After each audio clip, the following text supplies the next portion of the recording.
Buenas tardes, nos encontramos aquí hoy en la urbanización Girasol. Me encuentro hoy con Don Julio. Buenas tardes, Don Julio, espero que Buenas esté bien. tardes. Y con mi amigo Atlante. Hoy, Y saludos. en este caso, yo soy hoy el invitado en la casa aquí de Don Julio. Y le agradezco mucho por haberme recibido de una forma muy amable. Y toda mi vida yo he querido preguntarle a un veterano sobre los cambios increíbles que han pasado en el siglo XX y en el siglo XXI y cómo usted ha reaccionado a esos cambios. Pero antes de hablarle de eso, le quiero preguntar a usted cómo usted se encuentra en la tarde de hoy. Yo me siento bien, gracias a Dios. Con una edad de 101 años Wow. y con la voz fuerte, como me oyen ahora, siempre ha sido así. Y físicamente me siento bien, gracias. Qué increíble, increíble. ¿Qué secreto usted tiene para vivir una vida larga, saludable, longeva y llena de felicidad? Mucha gente me hace esa pregunta. Yo le digo a los que me preguntan, que le pregunten al Señor. Amén. Porque yo duermo como duerme todo el mundo, como come todo el mundo, no hay comidas especiales. El ajo y la habichuela y el pollo guisado y la vianda y el bacalao y todo lo que yo como es lo que come todo el mundo. Criollo. Así es que no hay una receta como tal. Usted viva su vida tranquilo, haga lo que el Señor quiere que usted haga y siga para adelante, que eso es lo que se necesita. Cuando yo estaba hablando usted con ahorita, usted me dijo algo bien lindo sobre el amor. En la forma que usted ve el amor, una forma que es como un lubricante de la vida. Explícanos un poco más sobre Sí, eso pienso yo, que el amor es como un lubricante de la vida porque hace que la maquinaria de la sociedad funcione y los seres humanos nos llevamos bien y podemos resolver todos los problemas amigablemente y sin necesidad de peleas ni de nada, y eso hace que la vida se alargue, porque ahora mismo la gente no tiene paciencia. Me refiero a la gente que no saben vivir, porque así mismo el que sabe vivir, pues vive bien, pero las personas que lo encuentran muy difícil y se desespera y pelea mucho y eso hace que la vida se le acorte. Entiendo, sí. Y que vivir una vida positiva es uno de los secretos para una vida larga, llena de Vivir felicidad. pacíficamente. Vivir En unión con el resto de sus compolanos, los conciudadanos, y eso es todo. Qué increíble. Y don Julio, le Wow. pregunto, cuando usted sale el día a día, cuando usted salía, por ejemplo, en 1940, 1950, afuera, comparado con hoy día, ¿usted entiende que hoy día hace falta más amor y más comprensión en la sociedad? Bueno, anteriormente se vivía más tranquilo. Uy, Había menos dinero. Y a veces yo diría que el dinero es una necesidad, pero que a veces es la consecuencia de las peleas y de los malos entendimientos. El egoísmo hace que la gente no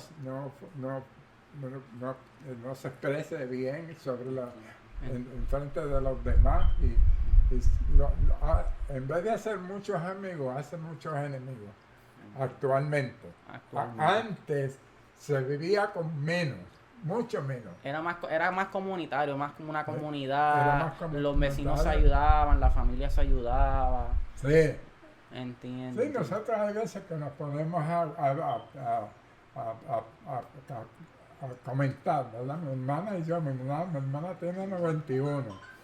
Y entonces, anteriormente, donde nosotros vivíamos allá en Maricao, las vecinas que se tenían ventana con ventana, cuando las mujeres que cocinaban, pues hacían unos platos especiales, pues allá va una porción de esa comida para los vecinos y, Sí. y nos compartíamos.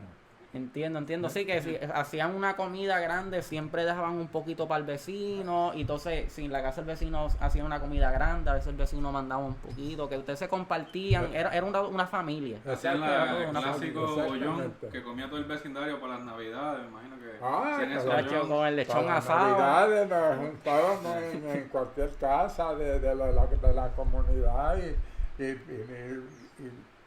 cantábamos y bailábamos y lo celebrábamos todo bien. Qué increíble. Wow, yo me transporté No, a ese y momento. comparado con estos tiempos que ahora todo es digital, desde ¿verdad? Sí. La pandemia, la gente se comunica por teléfono, ya no se ve la gente visitándose a las casas. Exacto. Imagino que ha sido un contraste también para ustedes Sí. de ese estilo de vida para un mundo prácticamente diferente. Completamente diferente, que eso lo que a mí le quería preguntar, que cómo usted ha reaccionado a este cambio exponencial que ha pasado en Bueno, estos eso es últimos una cosa que se 100 va años. aprendiendo paulatinamente. Eso no, los tiempos y las costumbres no cambian de la noche a la mañana.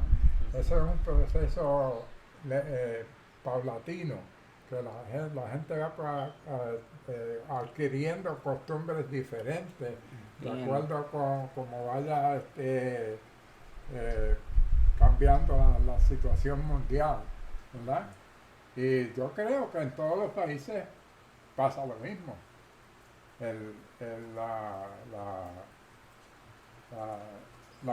La convivencia se ajusta a las necesidades del tiempo. y a las costumbres en general.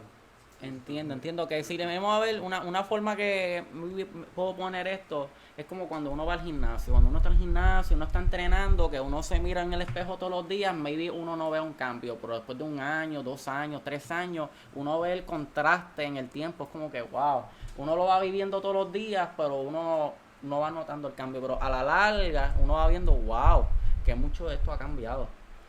Que eso me imagino que es una forma increíble, o sea, de haber vivido todo eso.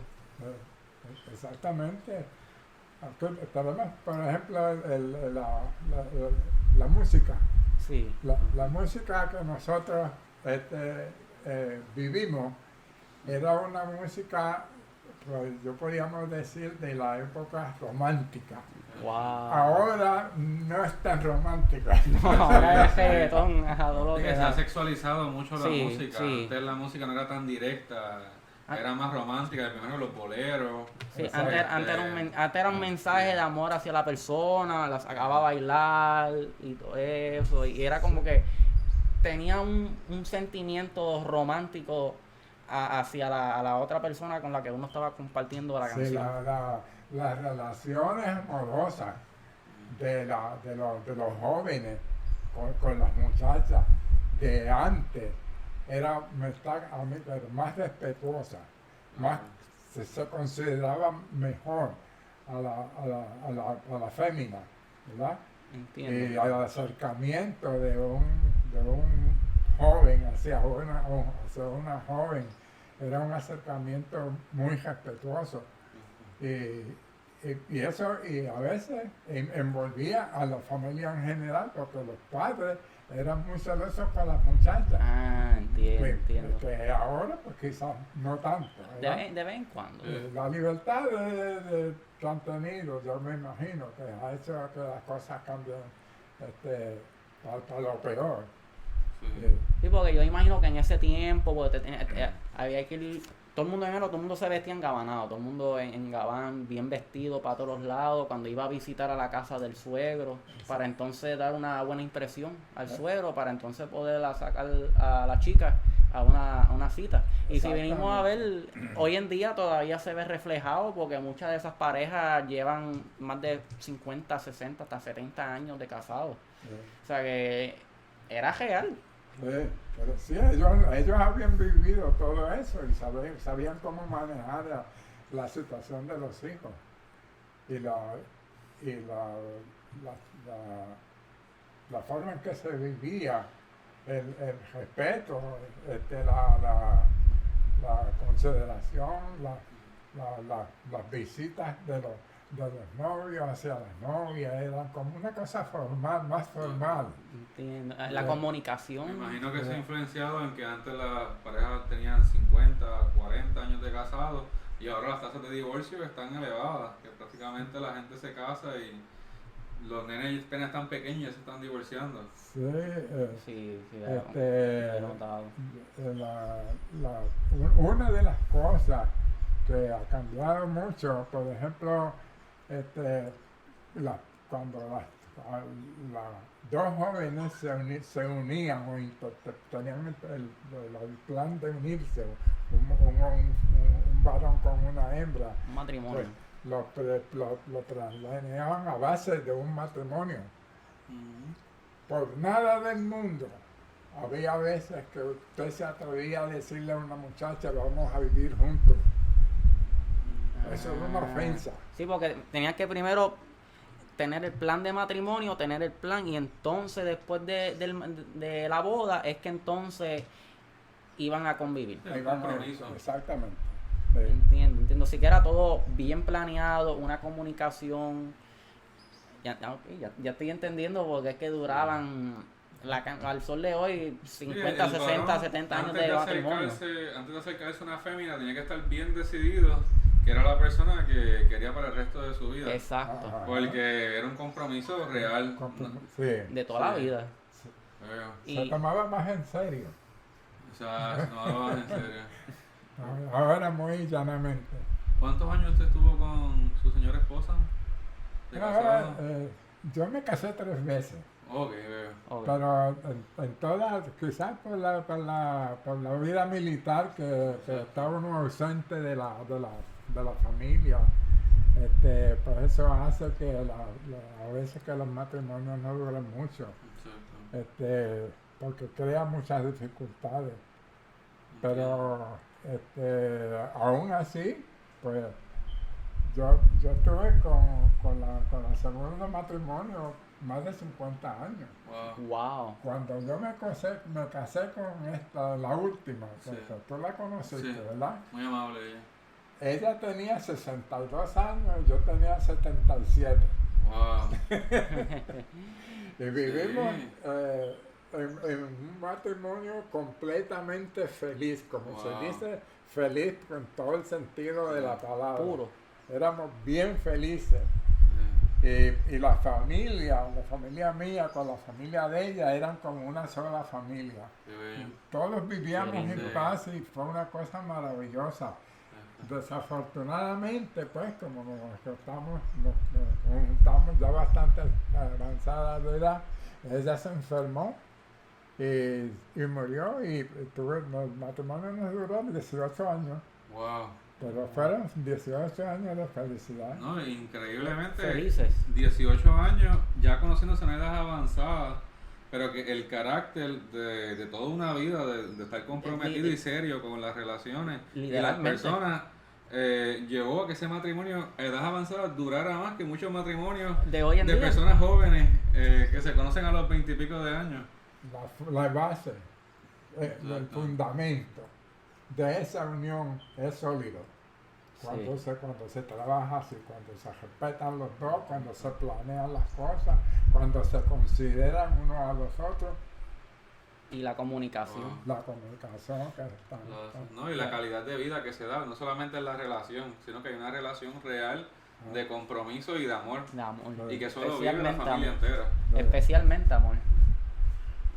Increíble. Sí, que esa relación se formaba en esa base fuertes y siempre duraban muchísimos años de una forma fuerte. Sí, me imagino que estaban en sus altas y sus bajas, pero todo se podía comunicar y expresar de una forma con respeto. Todo se resolvía pacíficamente y respetamos las opiniones de uno y del otro y cuando hay alguna diferencia se habla, no se pelea.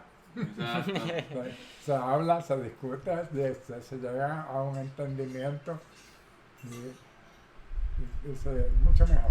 Ese es el secreto del amor. Entonces, Qué increíble. Yo le quiero preguntar también a usted, ¿a qué usted se dedicaba? pues yo no tuve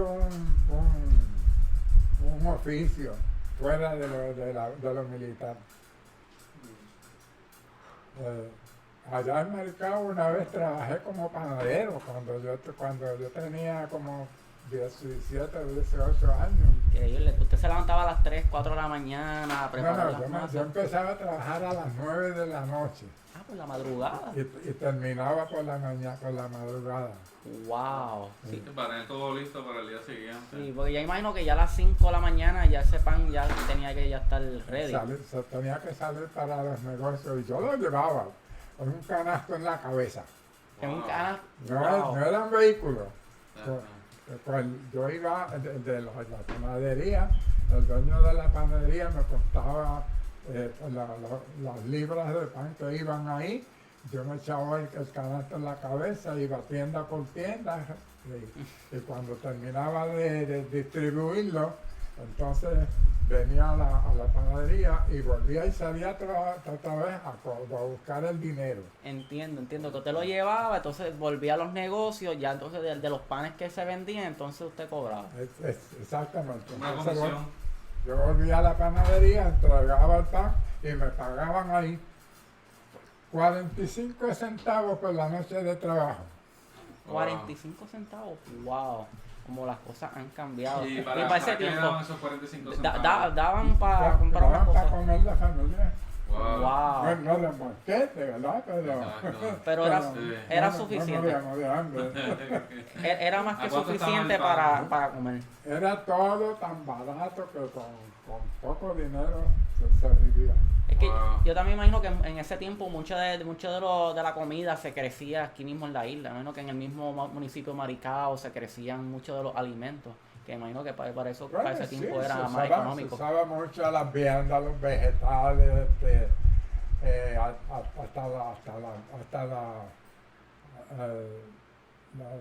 los mariscos, que son locales, ¿verdad? Y todo se podía conseguir barato. Incluso en Maricao. En Maricao. Llegaban los mariscos allá. Y usted vivía... Los mariscos del río. Del río. Sí, del río, Camarones, ¿sabes? los camarones del río. Caviar, Sí. caviar del monte. Sí. Increíble. Usted vivía relativamente cerca del pueblo de Maricao. En el mismo pueblo. Ah, en el mismo pueblo. Sí. Ok. Sí, que te iba de una esquinita al pueblo a la otra esquinita, distribuyendo el pan a los diferentes Sí, negocios. sí, no había que caminar las tiendas quedaban relativamente cerca. Entiendo. Wow. Y después de esos tiempos en Maricao, a la vez que usted se fue, porque usted me había mencionado que usted fue mudando hacia Mayagüez, y para ese tiempo Yo en Sabana Grande. entré a la Guardia Nacional. Y cuando la guerra empezó, ya nosotros teníamos cierto grado de entrenamiento desde el pueblo donde estábamos. Entonces de ahí, ya que se sonaba que íbamos a participar de la guerra o de las cosas más activas, entonces nos movían a los campamentos. Y en Entiendo. los campamentos con entrenamiento más fuerte hasta que ya estábamos listos para cualquier cosa. Y que usted asistió de las pocas personas hoy en día viva que pudo asistir a la Segunda Guerra Mundial. Sí, pero como te digo, en ese tiempo, por ley, los puertorriqueños no teníamos que ir a la guerra. No tenían que ir. No, los puertorriqueños que vivían en Estados Unidos, sí, porque ya a veces pues, se consideraban de allá. Pero Entiendo. los que vivíamos acá, no teníamos que ir a la guerra. Entiendo. Entonces, sí, hubo unos cuantos encuentros, porque yo me acuerdo que mandaron a un grupo de puertorriqueños a Alemania para servir de trabajos de apoyo, pero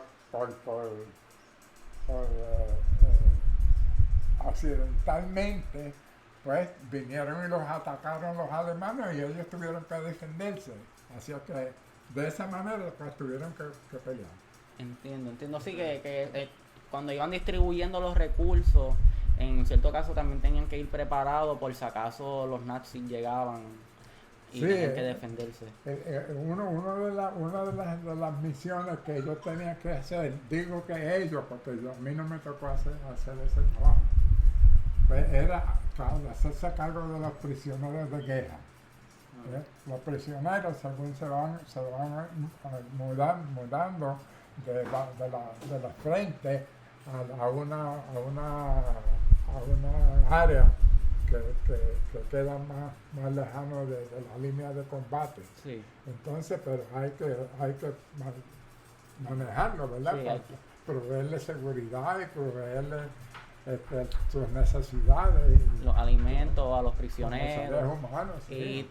Y también velarlo por si acaso los prisioneros hacían algún tipo de revolución o algo. Sí, evitar que se escaparan.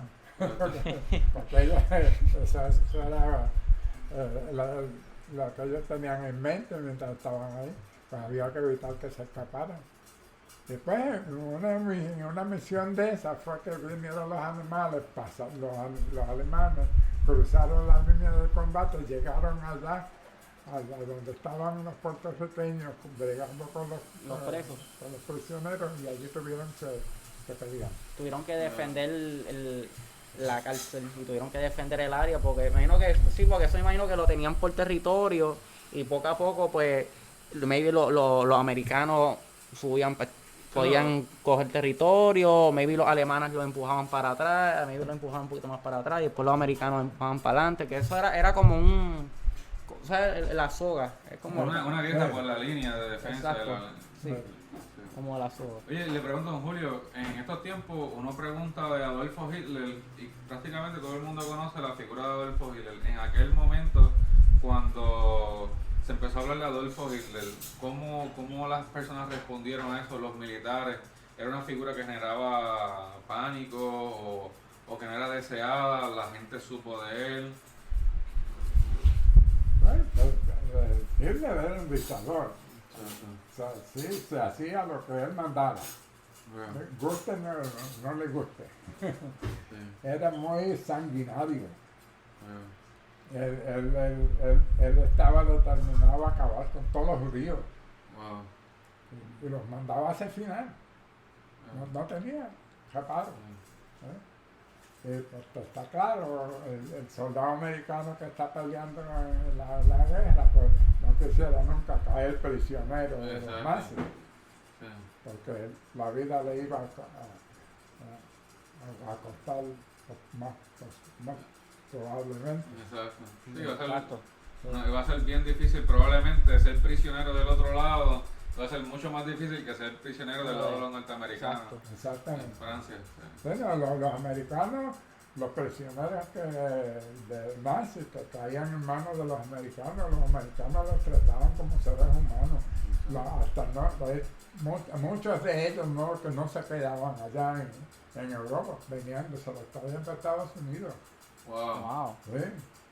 Sí, bastante compasión. Y muchos de ellos les gustó tanto el trato de los americanos que cuando llegó el tiempo de que ellos se podían ir, Y si les daban la opción de quedarse o convivir los americanos, ellos se quedaban. Wow. Sí, muchos de ellos. De hecho, se quedaron muchos. Sí, que gran parte de la población hoy día de alemanes en Estados Unidos probablemente llegaron, y de las familias establecidas llegaron de la Segunda Guerra Mundial. Sí, muchos nazis se fueron para Estados Unidos y muchos nazis también se fueron para Sudamérica. O sea, sí, en Sudamérica también hubo mucho. Y en Estados Unidos y en Sudamérica tienen comunidades que al sol de hoy celebran, hacen festivales alemanes y todo eso, que está increíble como la cultura se va distribuyendo por todo el mundo por conflicto. Sí, ellos preferían eso, esa manera de vivir, que caer otra vez bajo la bota nazi. Exacto. Que Sí, que, no lo trataban bien. sí, que también en Alemania las cosas estuvieron un poco apretadas y no fue como hasta el 91, 92, que la pared de Berlín cayó, que es que entonces comenzaron a globalizar y comenzaron a industrializar, que entonces era un poco más estable ir a Alemania. Y supongo que en aquel momento he escuchado, ¿verdad?, que los aviones que preparaban los alemanes, los armamentos, estaban preparados para causar unos sonidos que infligía terror en el ejército enemigo. Ustedes me imagino que los preparaban no solamente físicamente, sino que psicológicamente tenían que tener la mente lista para ese momento, para enfrentar. Bueno, afortunadamente yo no puedo hablar de ese, Okay, porque yo no estuve allá en combate. entiendo. Yo no salí de acá, de América. Yo estuve en Panamá para darle seguridad al canal de Panamá durante la guerra, que era una tarjeta bien beneficiosa para enemigos si ellos lograban coger el canal. Era un punto estratégico de Era transporte. un punto Sí, céntrico Había, en el planeta. nosotros teníamos una buena defensa del canal de Panamá. Eso, para la Segunda Guerra Mundial tenían base en el canal de Panamá para asegurar que el lugar esté seguro. Allá hay bases a todo lo largo del canal. Wow. Sí, aunque probablemente no todos los puertorriqueños estuvieron activamente en la Segunda Guerra Mundial como infanteros, estuvieron en posiciones estratégicas y prioritarias para el ejército. Sí. Sí, entonces, si no me equivoco, el canal de Panamá estuvo en manos de Estados Unidos hasta el final del siglo XX. Y no fue, si no me equivoco, como hasta el 99 y 2000 que le dieron entonces el canal de Panamá a Panamá. A Panamá. Sí. Increíble. Bueno, hay uno que va viendo los cambios y todo eso. Y yo también, hablando de cambios, yo también le quería preguntar sobre su experiencia en el ferrocarril. Si usted llegó a montarse en el ferrocarril En el tren de Puerto Rico. El tren de American Railroad de Puerto Rico.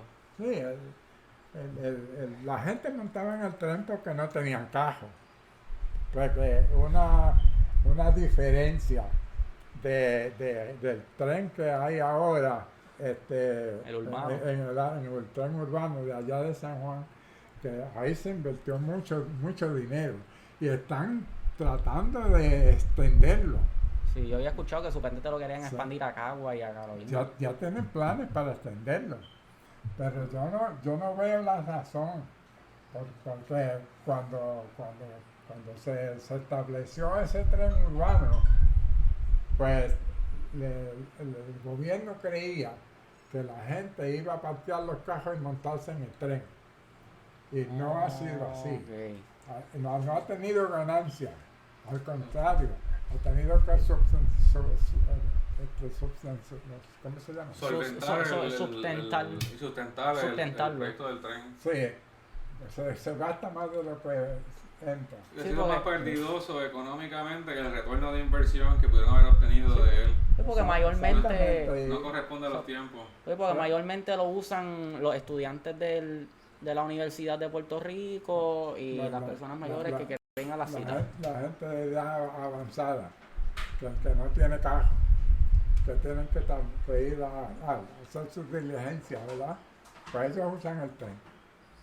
Pero Entiendo. si el que tiene carro prefiere ir en el carro. Sí, se va para la autopista y llega más rápido en ese Sí. momento, pero imagino que como en ese tiempo pues no había la misma cantidad de vehículos y de autopistas, que en ese tiempo pues Pues- entonces buena parte de la población usaba el ferrocarril. El tren en Puerto Rico originalmente no se hizo con el propósito de transportar pasajeros, sino caña. Caña, Eh, wow, caña y imagino que otros tipos de artículos también. Esos vagones que no tienen asiento, que son para carga, ¿verdad? Que podrían ponerle muchas toneladas de caña.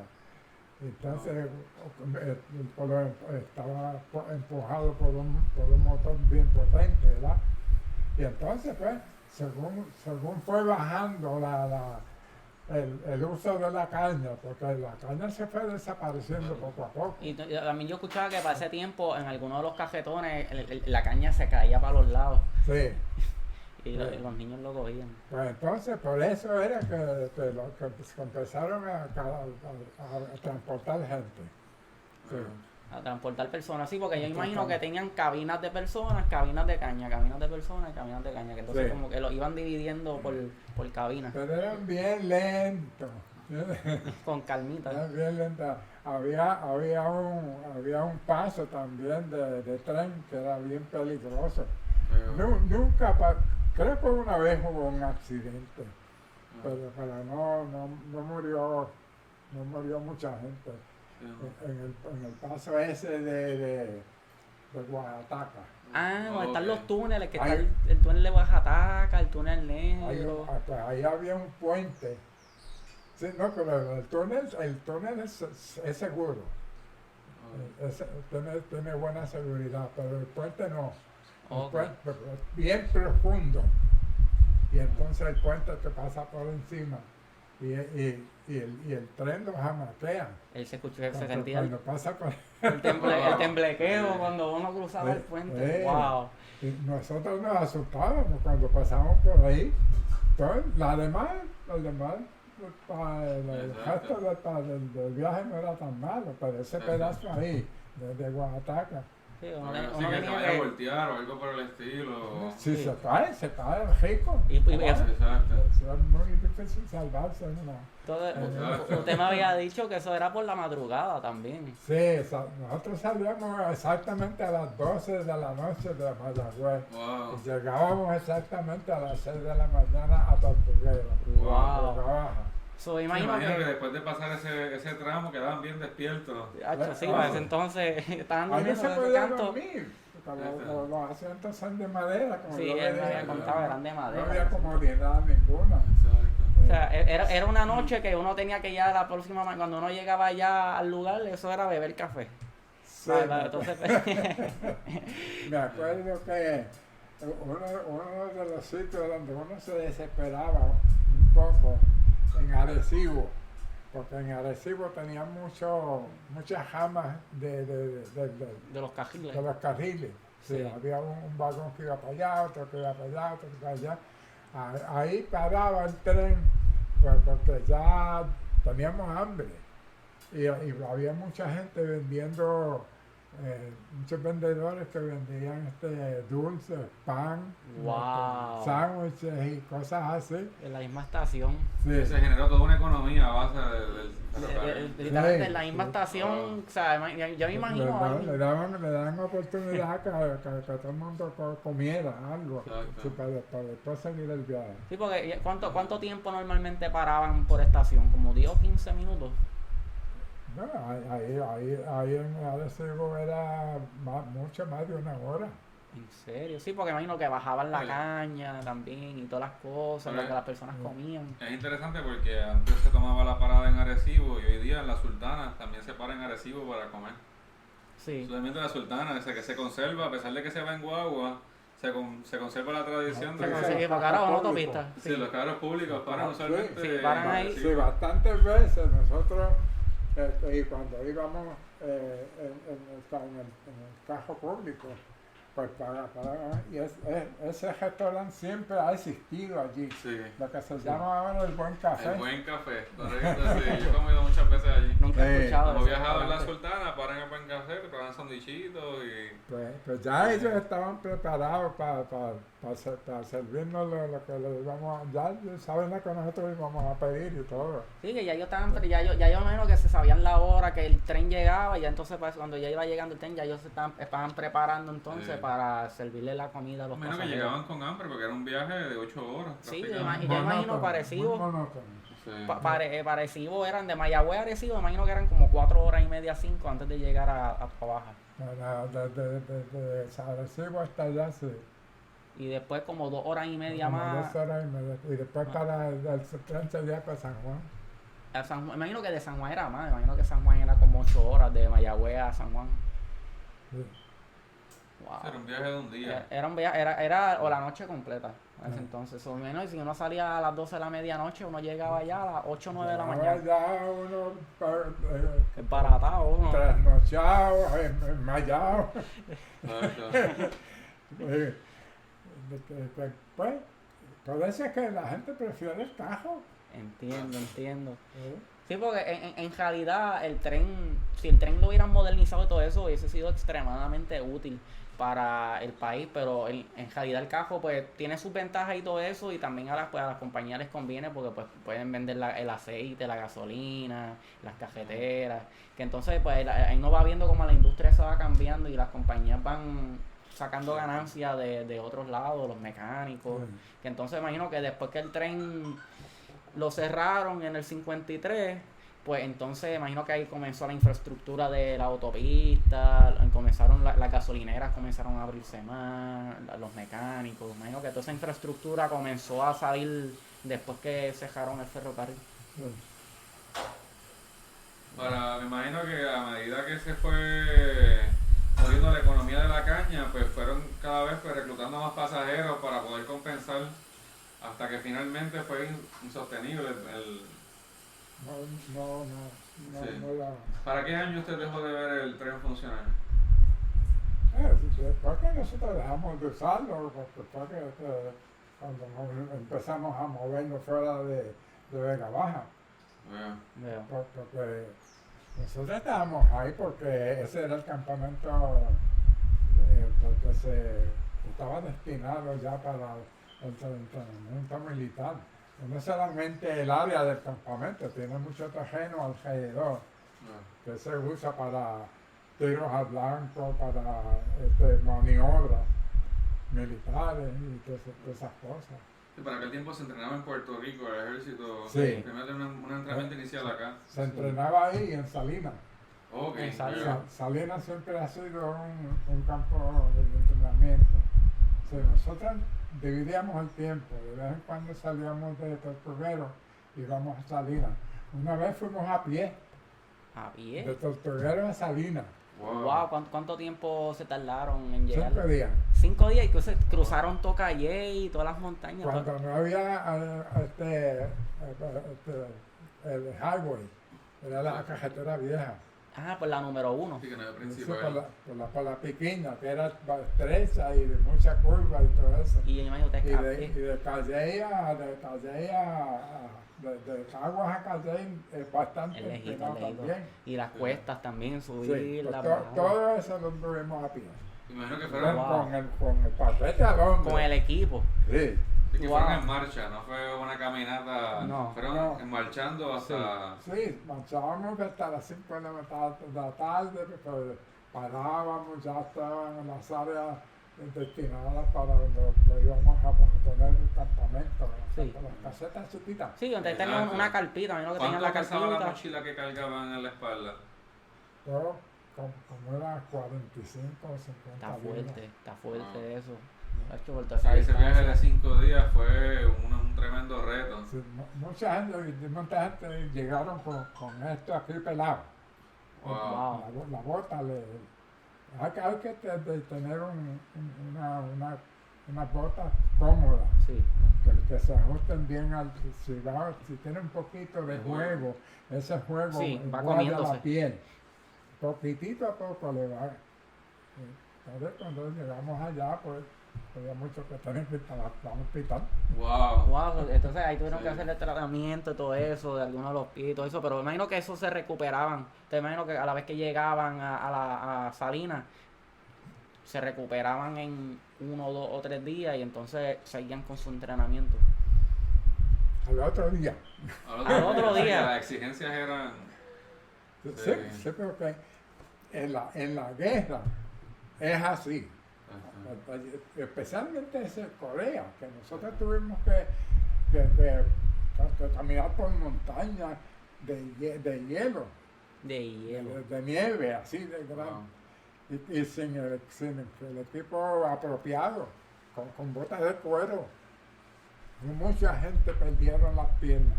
Ah, pues eso es frostbite. Eso, Amputaciones sí, por el frío. que sí, se eso congelaban. le da hipotermia en las piernas. y Yo pierde vi sangre. bueno, muchas veces, pero una vez que entramos a una escuela que estaba destrozada, ¿verdad? Pero nos paramos allí y tenía una mesa y ahí se sentó bueno, como dos o tres, se sentaron encima de la mesa con las piernas colgando y eran como jamones, así, Hinchado, de un color así como esto. Wow. violetoso, Sí. azul. Cuando salieron de ahí iban a Sí, que ese cortarle tejido las estaba piernas. muerto ya. Eso, sí, Sí. gangrena. Necrótico. Ya. Sí. Una gangrena. Wow. Wow. Y para aquel tiempo me imagino que las operaciones no era el mismo nivel de tecnología de ahora, que No. tienen unas anestesias más avanzadas. A sangre Usualmente fría. usaban. Eso era para cortarle las piernas. Wow. No había otra opción. Una vez que la sangre se coagula, Sí. se perdió la pierna. Sí, que si se la dejaban se arriesgaba que tuviera ¿verdad? De llegar el Yo me coágulo. acuerdo haber corazón. cruzado ríos grandes, Wow. ríos de Sí. mucha agua, pero Wow. en ese tiempo era hielo, Congelado. con botas, Wow. así, de un lado a otro. Wow. Wow, sí. ¿Cómo fue Sí, esa de impresión se cuando podía usted llegó cruzar. allá a Corea? ¿Verdad? Venir de acá de Maricao, entrenamiento en Puerto Rico, sucesivamente llegar a Corea en aquel momento. Nosotros no estaba nevando tanto cuando llegamos. Era como cerca de noviembre, pero no, las nevadas no estaban tan fuertes en ese tiempo. Pues fueron aumentando poco a poco. Sí, porque para diciembre, enero, febrero, que entonces van fortaleciéndose Sí. el invierno. Pero me imagino que para ese entonces, como usted había mencionado, que podían cruzar los ríos, lo menos los ríos se secaban, se congelaban. Se Y congelaba. se congelaban los ríos, entonces uno podía cruzar lo que, como Caminando. hicieron Caminando. en el Strait de Bering, como cuando hicieron los humanos Como hace... si fueran patines. Sí, Exacto, como eran patines. que Sí. curiosamente así fue que los primeros humanos llegaron a América del Strait de Bering, cuando eso había un puente de hielo ahí, entonces los humanos cruzaron de Rusia a Alaska y entonces poco a poco fueron conquistando América, y ahí uno va viendo cómo los humanos se iban moviendo entre hielo por toda la historia humana. Increíble como el humano ha sobrevivido desde las condiciones más calientes a las condiciones Exacto. más frías. Me imagino que usted experimentó ese contraste, ¿verdad? Usted asistió en Vietnam, ¿verdad? Sirvió para Vietnam, que era calor, El luego era en frío, luego en calor. Vietnam era el calor. Exacto. Pero allá en Vietnam estuvimos mejor. Obvio. Ya pero- estamos acostumbrados al calor de aquí, la diferencia no era mucha. bueno. Y para ese tiempo Y también en había Vietnam más usted estuvo- tecnología también. ¿Usted estuvo activo en Vietnam como en Corea? Un año. Un año también. Sí. Pero había leído un momento dado que en Vietnam los vietnamitas utilizaban armas hechas de la misma naturaleza, ponían trampas hechas con bambú. Eso ellos se la sabían todas. Sí. Mucha gente murieron por no conocer las trampas. estrategias Ajá. de los vietnamitas. Antes de nosotros, los franceses estuvieron allí, tuvieron que irse. Pues, Sí, porque ella imagino que ese Vietnam es bien montañoso, ¿verdad? sí. Que yo imagino que pues ellos usaban ese relieve para su ventaja. Imagino que cuando en los lugares donde uno subía a la montaña, a ir a alguna otra ciudad, imagino que es que ahí ponían las trampas, la bambúa y todo eso, que ponían esas trampas ingenuas. Usualmente no se detectaban, ¿verdad? No se detectaban con los detectores porque eran a base de madera. Materia orgánica. Sí. No había. Y se ralentizaba el paso Sí. porque tenían que cargar al compañero herido. Lo más sorprendente era con la facilidad que ellos escarbaban como los ratones cuando estaban haciendo una cueva. ¿En serio? Sí, que ellos estaban naturalizados. Se metían ahí y les podían tirar bombas y todo de todo y no le hacían nada. Wow. Cuando pasaban ya los bombardeos, ellos salían y seguían matando americanos. Wow. Ellos creaban sus propias cuevas. Sí. Ellos eran bien eficientes creando sus propias cuevas de Y protección. subiendo a los árboles.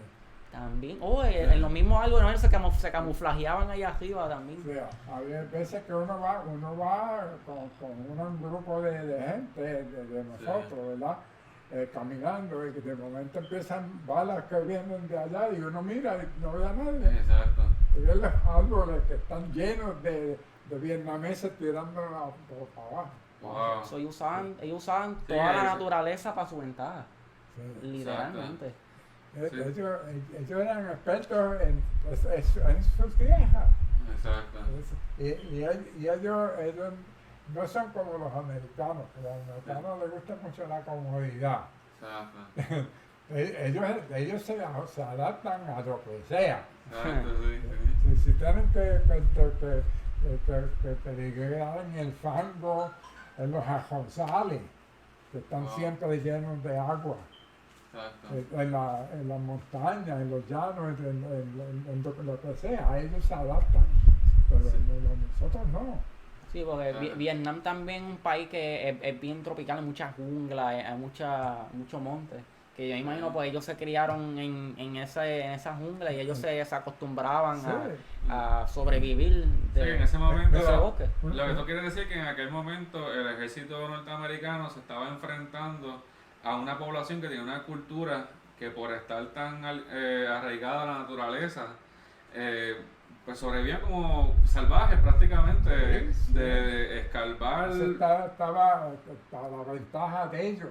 Exacto.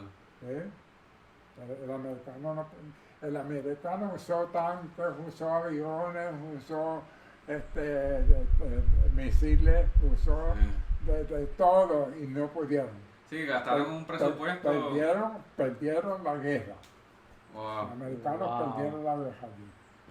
No, increíble porque perdieron la guerra con un presupuesto probablemente de trillones de dólares contra un ejército que armaba trampas de madera y Yo les salía barato. Sí, porque, exacto. Sí, porque la ventaja que ellos también tenían que como ese tiempo pues no existían satélites y todo eso, pues los vietnamitas ya se conocían la tierra como la palma de su mano, so ellos podían ponerlo, que pues es bien probable que los americanos suban por tal montaña o por tal camino y es que entonces ponían tal trampa o tenían a tal personal esperando para guardiar algún pueblo. Y también imagino que el factor de la temperatura, los puertorriqueños se adaptaban más a esa temperatura versus norteamericanos que vienen de un país, de una población más fría. Sí, no, los americanos estaban más adaptados a eso. Pero nosotros vamos a decir que íbamos en pleno invierno y encontrábamos una casa que estaba vacía, ¿verdad? Pues nos metemos a la casa para pernoctar allí, pero está fría. Entonces, esto no en Vietnam, sino en Corea, que tenían el piso a una distancia de la tierra, ¿verdad? Y ahí era que metían leña. El piso no es de madera, es de un metal, de un barro que resiste. Como una cerámica. Sí, pero la hacen ellos mismos de barro. que resiste el calor, el caliente, ¿verdad? Entonces, sí, que transfiere entonces el calor para el resto de la casa. Pero ¿qué sabemos nosotros de eso? Ustedes no sabían de eso. Estamos temblando del frío, empezamos a meterle leña allá y como a los 10 minutos nos tenemos que salir de la casa porque nos estamos asfixiando del calor. Wow. En serio, eso también funcionaba, también que funcionaban esos sistemas. Wow, ellos ya tenían eso ya averiguado, ellos tenían ya eso seteado No, y que para sobrevivir esas condiciones. a pesar del entrenamiento, ustedes fueron también allá a adaptarse a las dos circunstancias, a entornos completamente distintos. Si uno va y le pone la leña poco a poco, le prende poco a poco, pues poco a poco se va calentando la casa, pero nosotros... Es que también para ese tiempo por el frío, es que entonces Estaban pues, el pánico deseosos de viene, calentar, exacto. estaban deseosos que después se Exacto. unieran No pensamos que si metemos un challenge, después se prende toda la vez. Entonces cuando de momento... Nunca me aguanto el calor. Es Wow. que eso está brutal porque tú te imaginas que afuera esté como a 0, maybe 10 grados como mucho. Y entonces uno entra con un frío brutal. Uno cogen los palos, los meten ahí, lo prenden en fuego y de momento la casa está como a 90, 100 grados. Y yo, wow, pero esto se siente en Puerto Rico. Rápido. Wow, entonces, pero como te imagino que ustedes hacían, que me imagino que se iban como que cerca de la entrada, para que entonces tengan como que el mejor de los dos mundos entre frío y caliente.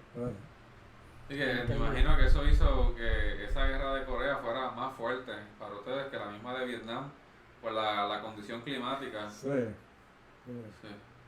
En ese sentido, sí. Wow. Todo eso suma al carácter, ¿verdad? De lo que usted incorporó, todo eso que usted vivió. La experiencia de vida.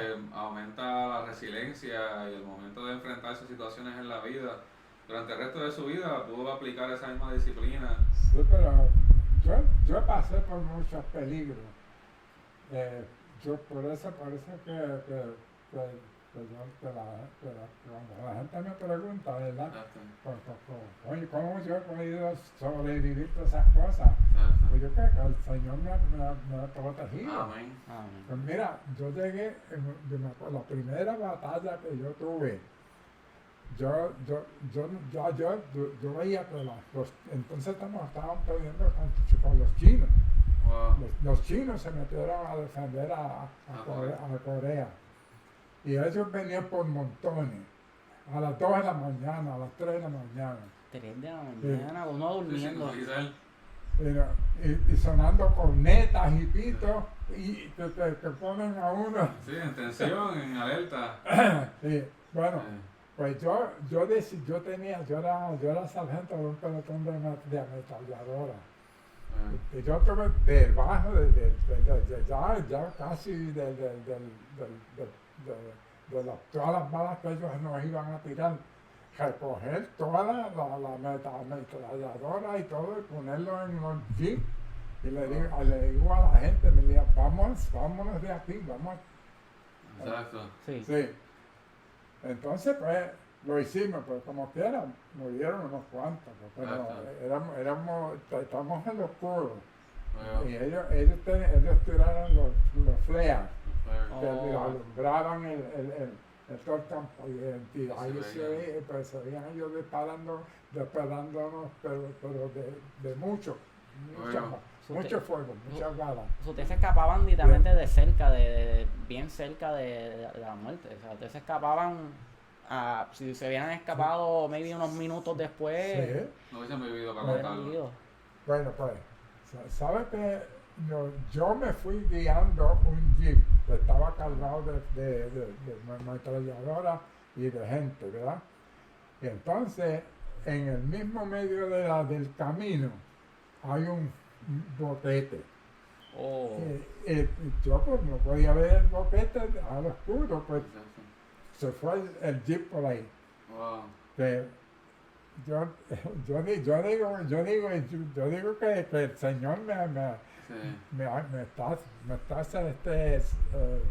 bendiciendo, bendiciendo, se me está cuidando. Te cuidó. El jeep tiene hay un hueco, el jeep hace un hueco cuando Sí. cae de lado, entre la parte de atrás y la parte del guardador del frente, un vacío. Sí. Entiendo. Y cuando el jeep se fue, la pierna se me fue por ahí. Y me quedo yo con esa pierna metida ahí debajo, pero tratando de sacarla. Eso es el peso de una Ey, guagua, no es yo- fácil. Yo le digo a la gente que está conmigo, le digo, váyanse, salven su vida. Exacto. Y bueno, hasta que yo finalmente pude sacar la pierna, ¿verdad? Wow. Al otro día, cuando yo inspeccioné el Jeep, ¿sabes? La parte de atrás del asiento del driver del Jeep Sí. Sí. es de metal. Sí. Cuando yo vi ese metal, tenía como 50 boquetes. Que Sí, que- las balitas. Sí, que usted definitivamente Estuvo- tuvo una mano divina Sí. presente Estuvo- en ese sí. momento. Bendecido Yo- Hay en que ese ser humilde y momento. reconocer, ¿verdad? La mano de Dios tenía que estar allí. Sí. Estuvo Así que por más que bendecido se en ese intente momento, justificar científicamente por probabilidad, Es un con milagro. todos esos boquetes tuvo que haber sido un milagro para que eso ocurriera. Yo imagino que después que pasó eso, la perspectiva de vida a usted le cambió después de vivir esa Sí, experiencia. ya uno llega al momento de que como que no aprecia la vida tanto. Exacto. Como que uno dice, pues, que sea lo que Dios quiera, Exacto. ¿verdad? Pero trata de defenderse, ¿verdad? Claro. No quiero decir que se va a rendir, porque hay mucho que hacer. Y es Sí. una situación muy difícil, ¿verdad? Sí. No hay luz, hay heridos quejándose allá y allá y allá. Es una escena, pero es difícil de describir. Sí. Sí. Hay que- Bueno, afortunadamente de nosotros no se perdieron mucho. Creo que 2 o 3 bueno. se perdieron. Y también son más razones para ser grato y dar gracias a Dios por estar vivo todos los días. Sí, Una bendición. sí, Sí. eso es así. Oye, don Julio, ¿qué usted le diría a todos los jóvenes que muchas veces pues, ven videojuegos y creen que la vida real es así, que intentan o piensan entrar al ejército con esas expectativas? ¿Qué usted le diría a esos jóvenes? Bueno, que si pueden aprovechar esas tácticas que usan, ¿verdad? Exacto. Porque la usan allá también. Eso es. Y hay más tácticas del juego, la podemos usar en la vida Porque real. si aquí es una cosa, y porque allá Allá es otra. es- Allá no puede volver a allá empezar. real. Allá es una sola No, vida. hay una sola Sí. vida, es verdad, ya hardcore. Ah, sí. Es hardcore, en verdad, sí. Eso está fuerte eso, te me digo, pero verdad que le agradezco mucho habernos compartido esta experiencia. Muchas gracias. Te lo Gracias, agradezco. muy amable. Para ir terminando, yo le quiero preguntar a usted qué mensaje usted le brindaría al mundo del 2023. Pues como yo te dije, vivir en paz, vivir de acuerdo con los preceptos cristianos. Si obedecen lo que está escrito en la Biblia. Si lo practican, el buen vecino, donde quiera que vaya, hace amistad con la gente, le pregunta a la gente qué necesita, si puede ayudarlo. Servicial, Sí, ser servicial. Mira, yo me paro, yo me siento ahí en el escritorio mío todos los meses. Yo hago como 10 donaciones a diferentes organizaciones que yo sé que necesitan. Algunas de ellas militares. O sea, hay como muchas, no sé cuántas, pero hay muchas organizaciones militares que necesitan para poder lidiar con las personas que no tienen brazos, no tienen piernas, que salieron mal, muchos que salieron Sí. mal de la guerra, PTSD. que vinieron y están fuera de sí. Sí. No pueden vivir una vida normal. Hay mucha gente que vinieron de la guerra que ya no pueden valerse por sí solos. Tienen que depender de la otra gente. Pero a esa gente yo le ayudo. Usted le Una brinda parte- ayuda. Una parte de lo que me dan a mí, yo se lo mando allá. Usted es tremenda Usted se pone en persona. su lugar, ¿entiendes? Tengo dos iglesias, la iglesia de Castillo, que yo voy todos los domingos, yo voy allá, y la de Maricao. Ah, Sí. usted también. Sí, yo lo veo Sí, todos ¿verdad? los domingos, usted siempre sale Que salgo para allá, religiosamente, usted sale todos los domingos. a Castillo, casi todos los días yo voy para allá. Eso es Porque bello. mucha gente dice, yo soy cristiano, pero ¿para qué voy a ir a la iglesia? Si yo puedo hacerle bien a los demás y qué sé yo. Exacto. Mira, nosotros vamos a la iglesia, que es como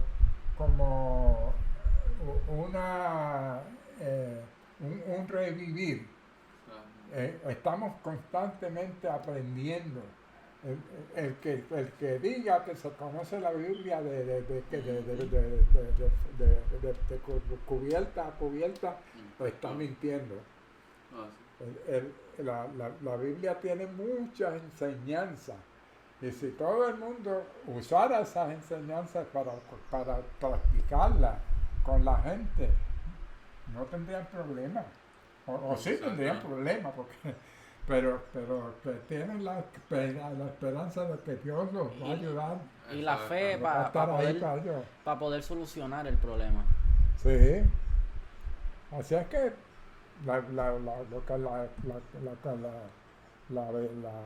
el consejo que yo le doy a la gente es cójalo suave y tenga control de su mente y de su cuerpo y de su vida. Así Y mismo es. considere a los demás. Así Sí, mismo creo es. que se vive, si se vive de acuerdo a los valores, no significa que la vida va a ser color de rosa, pero tienes un ancla, Una base y fuerte. una base que te ayuda a mantener el control bajo las circunstancias y hacer las cosas de la manera correcta. Exactamente. Entonces De acuerdo a los eso, principios de Dios. Sí. entonces a eso volvemos al el principio. Señor lo dijo, en la Biblia hay un pasaje que dice, en el mundo tendréis aflicción, pero yo he vencido al mundo. Eso quiere decir que la vida no es un camino de rosa. Sabemos que vamos a tener problemas, Sí. pero si tú tienes la ayuda de Dios contigo, si tú tienes a Dios contigo, de tu lado, y la usas, Y la voluntad. pide cuando ora con el Señor, pídele que Él te va a ayudar, pues se te hace más fácil. ¿eh? Definitivamente. La creencia puede llevar a uno muy lejos Sí. en la vida. Pues aquí está, Sí, aquí y está lo, el ejemplo. quizás te lo dice alguien Ahí está el ejemplo. Eres ha sido el ejemplo perfecto de resiliencia y que ha mantenido los valores, porque no es lo mismo vivir 101 años de perdición que de vivir 101 años sosteniéndose los valores cristianos. de fe, respeto, resiliencia, disciplina. O sea, Sí. que es increíble que usted ha vivido esta vida larga con todas estas experiencias, todos estos cambios, y al sol de hoy conserva esos valores que lo ha llevado hasta esta tarde de hoy. Y en verdad ha sido un honor haber podido y haber tenido el privilegio de haber podido entrevistar a usted y poder revivir esos recuerdos de un tiempo en cual las cosas eran bien diferentes y bien difíciles, y en cierto caso tiempos que muchas personas extrañan. Y en verdad que ha sido tremenda experiencia haber podido vivir esos recuerdos con usted. Pues, Le damos las gracias también por el espacio y la confianza confianza, el trato amable. el tiempo, le agradezco mucho a Daniel el tiempo que usted ha estado aquí con nosotros. Y en verdad que ha sido increíble la experiencia haber hablado con usted. Me alegro mucho que así será. En verdad. Yo de vez en cuando estaré aquí dándome la vuelta porque es que en verdad me ha encantado hablar con usted. En verdad, le agradezco mucho. No, Ha sido un Julio. placer. Muchas gracias, don Julio. En verdad que muchas gracias y en verdad esto ha sido tremenda entrevista y espero que nosotros y la audiencia haya disfrutado este ratito con don Julio y que hayan tenido un vistazo a cómo era Puerto Rico y el mundo en esos tiempos difíciles y cómo han cambiado a los tiempos tecnológicos que estamos viviendo ahora. Y espero que esta sea la primera de muchas de tiempos felices que estamos viviendo ahora. Pues, hay que hacer también la comparativa de muchas vivencias que usted vivió, como ese incidente de la guerra, ¿verdad? En que se quedó estancado, un viaje de 8 horas en un tren con unas sillas de madera, y usted actualmente tiene la mente clara, es una persona alegre, feliz, y hoy día tenemos jóvenes que apenas tienen un problema con un amiguito, una amiguita que se llevan mal y ya están en depresión, Sí. No quieren vivir, Es verdad. sí, es un contraste. Se dan por brutal. vencidos. Exacto, exacto. Y ahí entran los valores, porque definitivamente. Ahí es que entonces viene Sí. el trabajo duro. Pero en Exacto. cierto caso, pues, el teléfono ha cambiado mucho de esas cosas. Y ahora es que vamos a seguir viendo esos cambios interesantes. Pero en verdad, yo pienso que lo voy a dejar aquí para no ir cogiéndole más tiempo a usted. Y en verdad que ha sido excelente entrevista. El placer ha sido mío. En verdad que un placer ha sido esta entrevista y en verdad que tenga bonita noche. Ok, Sí, gracias. ¿no? Y Igualmente.